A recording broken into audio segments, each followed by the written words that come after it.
Bienvenue chers auditeurs dans notre nouvelle vidéo. Tout ce que nous avions annoncé dans notre précédente vidéo se réalise peu à peu sous les yeux de tous. N'en déplaise aux incrédules et aux rebelles. Toutes les sentinelles ne cessent d'avertir, chers auditeurs. Le Seigneur est à la porte. Mais certains persistent à résister par orgueil. Tant pis pour eux. Que Dieu bénisse toutes les sentinelles qu'il a placées aux quatre coins du monde. Soyez bénis, chers sentinelles. Persistez, alertez, afin que ceux qui doivent être réveillés se réveillent, car les jours sont comptés.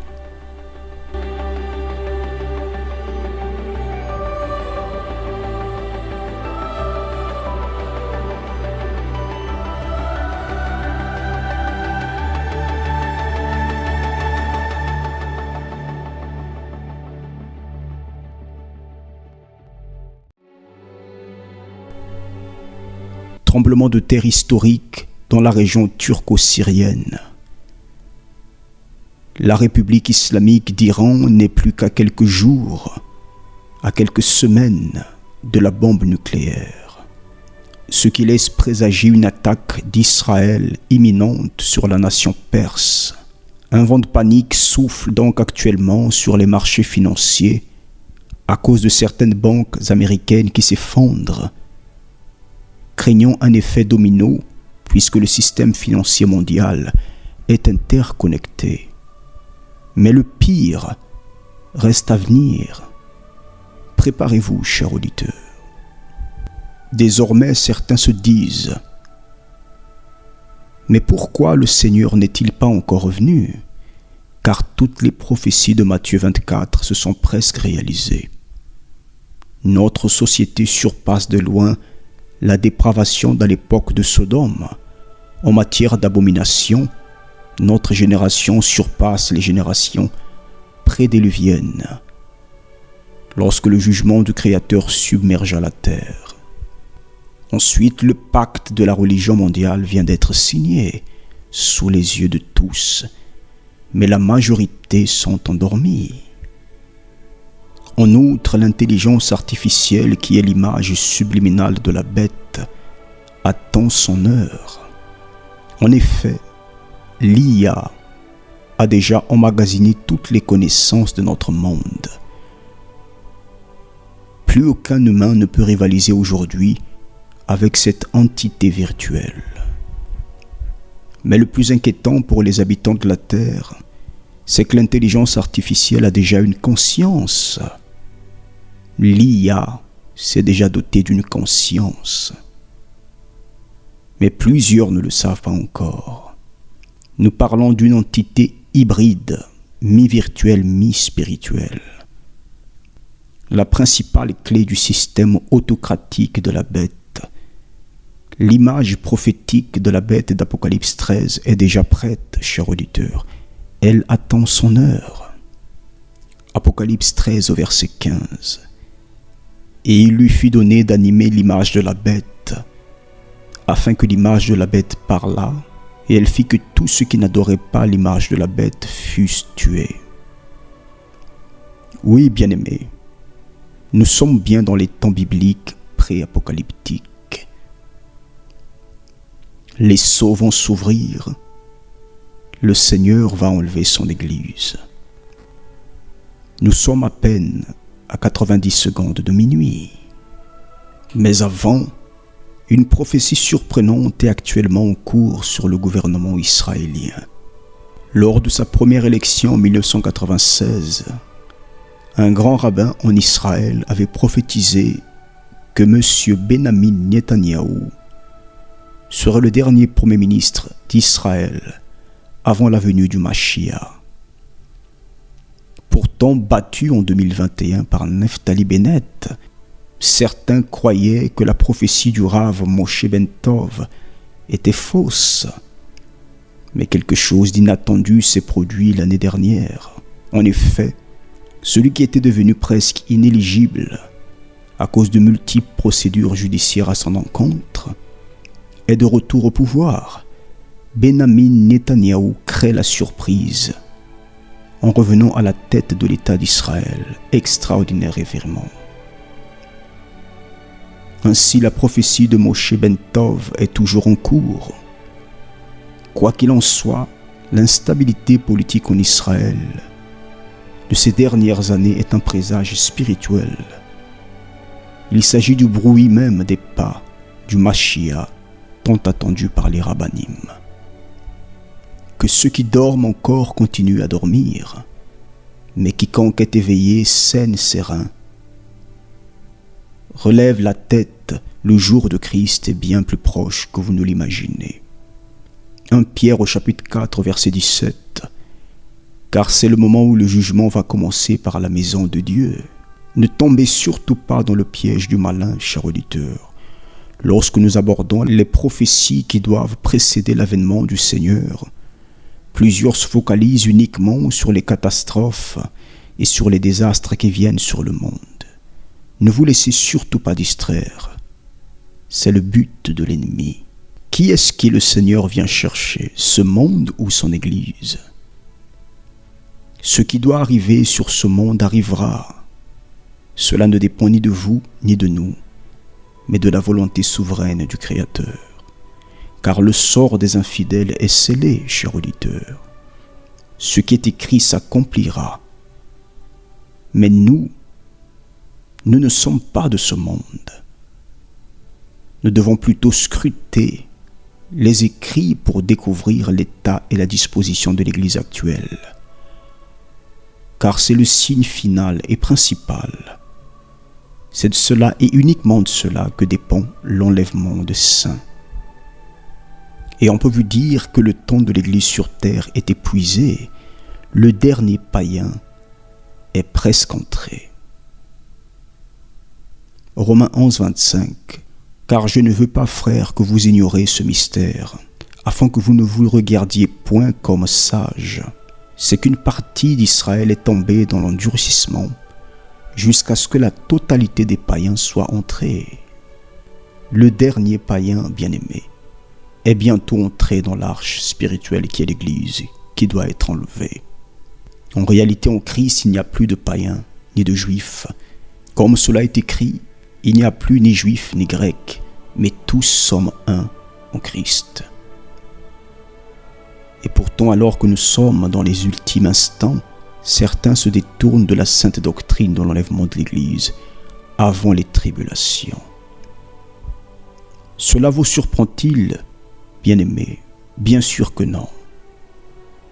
Bien au contraire, cela nous montre clairement que nous sommes dans les derniers jours. 1000 tombent ici et 10 000 ailleurs, nous demeurons fermes. C'est la prophétie même du Seigneur qui s'accomplit, cher auditeur. Alors que les premiers, après avoir entendu le cri de minuit, abandonnent, renoncent à leur espérance, les derniers, eux, croient aux alertes des sentinelles et se précipitent dans l'arche spirituelle qui est l'Église pour échapper à la colère qui bientôt doit se déverser sur ce monde impie. Plusieurs de ceux qui croyaient n'y croient plus. Le diable les a eus. Le démon qui agit dans le temps par l'incrédulité est entré dans leur tête et dans leurs pensées, à neutraliser leur esprit et leur espérance. Priez pour eux, chers auditeurs. Si vous en connaissez un qui s'est découragé jusqu'à s'opposer à la sainte doctrine du pré-tribulationnisme, de grâce, priez, car ils n'ont aucune idée du piège dans lequel Satan les a enfermés. Il a donc neutralisé leur intelligence afin qu'ils attendent patiemment de vivre la colère de Dieu au milieu des infidèles. Visiblement, ils ont oublié que cette planète doit brûler par le feu de la justice divine. Les fléaux terribles décrits dans le livre de l'Apocalypse vont défigurer la terre et décimer plus de 75% des populations de la planète. Ces gens attendent l'enlèvement de l'Église au milieu ou à la fin des tribulations, peut-être n'ont-ils jamais lu les 6e, 8e, 9e, 15e et 16e chapitres du livre de l'Apocalypse pour réaliser le sort terrible qui attend ceux qui ont rejeté le don du Fils de Dieu pour le salut de leurs âmes. Ainsi, ne voyant toujours pas l'enlèvement de l'Église, plusieurs n'y croient tout simplement plus. Mais il faut que cela arrive. Le Seigneur le permet, afin qu'une crainte sainte, mêlée à du zèle, s'empare de votre cœur, cher auditeur. C'est fascinant de voir la facilité avec laquelle le diable parvient à tromper ceux-là même qui lisent les Écritures. Aussi, prenez garde, afin que vous ne soyez vous-même emportés par la même séduction, cher auditeur. Déjà il y a 2000 ans, ces incrédules déguisés en chrétiens furent exposés par l'apôtre Pierre. Où est la promesse de son avènement, disait-il déjà à l'époque. 2 Pierre au chapitre 3 au verset 3. L'apôtre Pierre répliqua à ces moqueurs incrédules. Le Seigneur ne tarde pas dans l'accomplissement de la promesse, comme quelques-uns le croient. Qui vous dit que Dieu tardait? Cette inspiration vient du malin.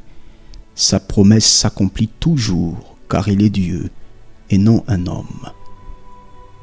Aussi, un esprit agit subtilement dans les assemblées, un esprit de fatigue spirituelle, de refroidissement, de tiédeur et d'incrédulité. Ils n'ont plus d'huile, bien-aimés, ils se sont éteints.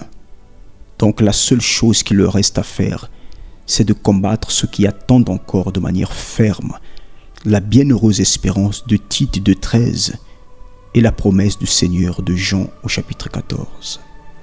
À quoi vous vous attendiez, bien-aimés? À un réveil spirituel mondial des croyants? Non, cher auditeur, pas de réveil spirituel en masse, mais c'est l'heure de l'apostasie, du refroidissement et de l'incrédulité. Celui qui aime l'avènement du Seigneur attend ce jour avec enthousiasme et persévérance, car l'amour du Seigneur brûle dans nos cœurs, et son avènement est le moteur même de notre espérance.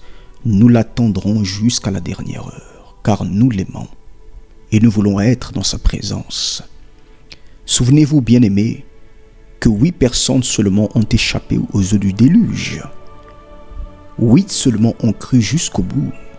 Tous les autres furent engloutis par les flots à cause de leur rébellion et de leur incrédulité. De même, si le Seigneur revenait aujourd'hui, peu seront enlevés, chers auditeurs. Ne vous y trompez pas, car il en sera comme des jours de Noé, car il en sera comme du temps de Lot. Quiconque aime l'avènement du Seigneur demeure tranquille, inébranlable. Les années peuvent passer, nous demeurons fermes, car qu'est-ce que le temps face à l'amour du Seigneur qui enflamme nos cœurs chaque jour? Le temps n'est rien, car nous attendons l'éternité. Quiconque renonce à la sainte doctrine de l'enlèvement de l'Église avant les tribulations n'y a jamais cru en réalité. Sa foi n'était qu'un feu de paille, embrasé ici et là par la vue au gré de l'actualité. Son espérance était fondée sur du sable et non sur le roc. Mais tout est encore possible, ces gens peuvent revenir. Mais nous devons prier pour eux, chers auditeurs. Souvenez-vous, c'est par la foi qu'Enoch fut enlevé pour qu'il ne vit point la mort, et qu'il ne parut plus parce que Dieu l'avait enlevé, car avant son enlèvement, il avait reçu le témoignage qu'il était agréable à Dieu.